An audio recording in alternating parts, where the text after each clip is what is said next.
आदाब, मैं हूं मुमताज आलम रिजवी और बात करूंगा बिहार की। जी हां, बिहार में असेंबली इंतखाबात से पहले जिस तरह की तस्वीरें सामने आ रही हैं उससे ऐसा लग रहा है कि बिहार में कुछ बड़ा होने वाला है। 2025 में बिहार का विधानसभा चुनाव होना है, लेकिन उससे पहले छात्रों ने एक बड़ा आंदोलन शुरू कर दिया है और उस आंदोलन में घी डालने का काम वहां के प्रशासन ने किया। क्योंकि आंदोलन को अगर भड़काना हो, आंदोलन को अगर बढ़ाना हो, तो फिर छात्रों पर लाठीचार्ज कीजिए, छात्रों पर आंसू गैस के गोले छोड़िए, छात्रों पर पानी की बौछार कीजिए, छात्रों पर लाठी बरसाइए और उनको उठाकर बंद कर दीजिए।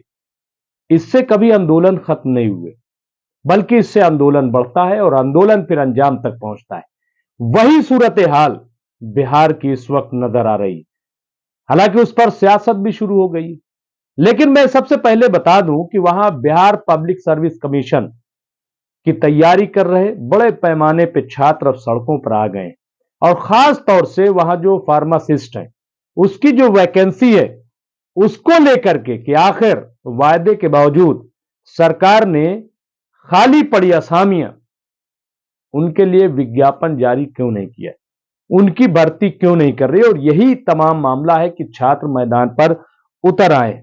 अब छात्रों ने बिहार तकनीकी सेवा आयोग को भी शिकायत की और कहा इस पूरे मामले की जांच कराई जाए और इसके साथ साथ फौरी तौर पर जो फार्मासिस्टों की वैकेंसी खाली है, जो असामियां खाली हैं, उसके लिए विज्ञापन जारी किया जाए।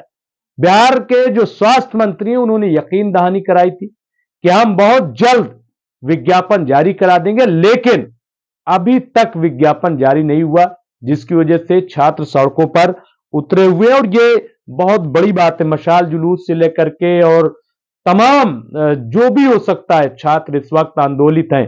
लेकिन जो तस्वीर आ रही है वो बहुत ही दर्दनाक है, बहुत ही अफसोसनाक है कि छात्रों पर बेतहाशा लाठी का बरसाया जाना, छात्रों पर इस सर्दी के मौसम में पानी की बौछार करना और उनकी समस्या को न सुनना। वहां राजनीति अलग अलग तरीके से हो रही। जाहिर है कि अब चुनाव का मौसम आने वाला है, तो राजनीति क्यों ना हो। बात यह है, जो रिपोर्ट है उसके मुताबिक कि तकरीबन 2473 असामियां खाली हैं। छात्रों का कहना है कि ये जो फार्मासिस्टों की असामियां खाली हैं, इसकी वजह से अस्पताल में जो दवाओं की सप्लाई है वो पूरी नहीं हो पा रही है। जाहिर है कि ये उन्हीं के लिए होती, ये उनका कहना है। और इसलिए सरकार को चाहिए कि अगर अस्पतालों का निजाम बेहतर करना है तो फिर ये जो खाली पड़ी असामियां हैं इसको वहां पे भर्ती की जाए, छात्रों को वहां पे जगह दी जाए, ऐसा उनका कहना है। और इसमें खान सर भी मैदान में उतरे हैं। उनका कहना यह है कि छात्र तो मांग कर रहे हैं कि उन्हें रोजगार चाहिए। बेरोजगारी अलग अलमिया है और ये बेरोजगारी सिर्फ बिहार का मसला नहीं है, इसलिए मैं बेरोजगारी पर फिलहाल बात नहीं कर रहा हूं।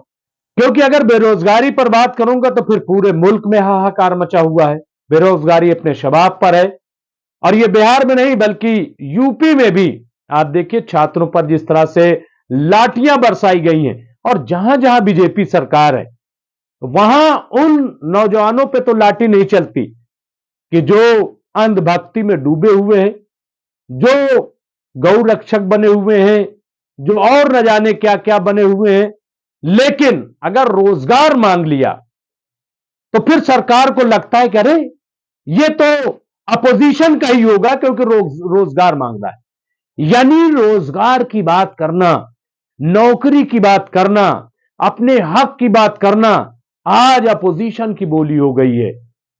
और जो रोजगार की बात न करे, सिर्फ जो है वो धार्मिक भावनाओं की बात करे, एक दूसरे को टारगेट करे, तो वो भक्त हो गया, वो देशभक्त। ये परसेप्शन ऐसा बना दिया गया है, ऐसा नरेशन गढ़ा गया है कि उसी की जाल में ऐसा लग रहा है कि पूरा मुल्क फंसता जा रहा है। लेकिन बिहार में जो आंदोलन हुआ है, मुझे लग रहा है ये परसेप्शन टूट जाएगा, क्योंकि बिहार के छात्र रुकने वाले नहीं है।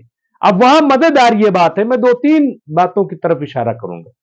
प्रशांत किशोर जो पिछले 1-2 साल से यात्राएं निकाल रहे हैं, बिहार को सुधारने के लिए वो आगे आ रहे हैं। उन्होंने इन छात्रों से यकीन दहानी कराई थी कि सबसे पहले हम पे लाठी चलेगी, लेकिन जब लाठी चलने की बारी आई तो वहीं के छात्रों का कहना है कि प्रशांत किशोर जो है वहां से 9-2-11 हो गए। भाई क्यों भाग गए आप, क्यों वहां पे नहीं रुके, और फिर छात्रों को आगे करके आप पीछे हो गए। आंदोलन का यह तरीका नहीं हुआ करता। प्रशांत किशोर को लगा होगा कि बात बिगड़ रही है, लिहाजा यहां से भाग लेना ही ज्यादा बेहतर होगा। दूसरी तरफ नीतीश कुमार दिल्ली आ गए हैं, तो अब यह शोर मच रहा है कि प्रदेश को छोड़कर मुख्यमंत्री दिल्ली भाग गए, यानी अब छात्रों की बात सुने कौन। तीसरी बात जो अपोजिशन की है, आरजेडी के लीडर तेजस्वी यादव, उनका यह कहना है कि अगर नीतीश बाबू हमारे साथ यानी महागठबंधन के सरकार बनाते तो आज लाठी बरसाने की बजाय वो छात्रों को, नौजवानों को नौकरियों की बारिश कर रहे होते, क्योंकि हमने मिल करके जब सरकार चलाई तो छात्रों को नौकरियां दी। और यही बात अब नौजवानों को भी समझ में आ रही है। उनको लग रहा है कि जब तेजस्वी यादव के साथ, आरजेडी के साथ सरकार थी, महागठबंधन के साथ यही मुख्यमंत्री जब थे नीतीश कुमार, तो नौकरियां मिल रही थी। अब जब नीतीश कुमार भाजपा के साथ है तो नौकरियां नहीं मिल रही हैं। अब ये परसेप्शन बनाया जा रहा है। बहरहाल तमाम सारे परसेप्शन जो बन रहे हैं वो सीधे सीधे चुनाव की तरफ पूरे प्रदेश को ले जा रहे हैं। अब इसमें देखना यह होगा कि बीजेपी अपना रास्ता क्या निकाल ले, क्योंकि अभी बीजेपी की तरफ से कोई बयान नहीं आया। अभी मुख्यमंत्री नीतीश कुमार भी कुछ नहीं बोल रहे हैं, और उसकी वजह यह है कि अगर पलटी मारने वाली बात आएगी तो हो सकता है कि नीतीश कुमार ये कहें कि साहब मेरे तो हाथ बंधे हुए थे, मैं तो नौकरी देना चाह रहा था, ये भाजपा के लोग देने नहीं दे रहे थे, इसीलिए मैंने सरकार छोड़ दी और मैं महागठबंधन में आ गया, क्योंकि तेजस्वी यादव तो नौकरी देते हैं नौजवानों।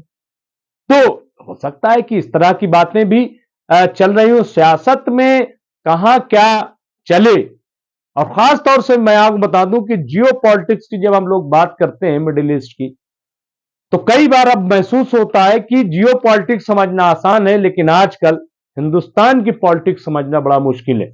और खास तौर से बिहार में जो कुछ हो रहा है वहां की पॉलिटिक्स समझना और ज्यादा मुश्किल है।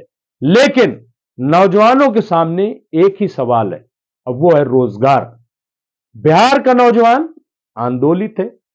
जेपी मूवमेंट सबको याद होगा, वहां छात्र कह भी रहे कि ये जेपी की जमीन है, यहां आंदोलन शुरू हुआ तो वह अंजाम तक पहुंचेगा। बहरहाल हमें भी देखना है कि ये जो सियासत है और ये जो सियासी ऊँट है ये किस करवट बैठता है। क्या वाकई नीतीश कुमार नौजवानों और छात्रों की आवाज सुनेंगे तो क्या विज्ञापन जारी होगा, नौजवानों को नौकरी मिलेगी, या फिर नीतीश कुमार पलटी मारेंगे? आखिर होगा क्या, यह देखने वाली बात होगी। अब इंतजार इस बात का है कि नीतीश कुमार दिल्ली आए हैं तो क्या बातचीत होती है, वापस जाकर वो क्या ऐलान करते हैं। इन्हीं तमाम बातों पर यह पूरी खबर जो है वो मुनहसिर है, और देखना है कि आखिर नतीजा क्या निकलता है। बहुत बहुत शुक्रिया।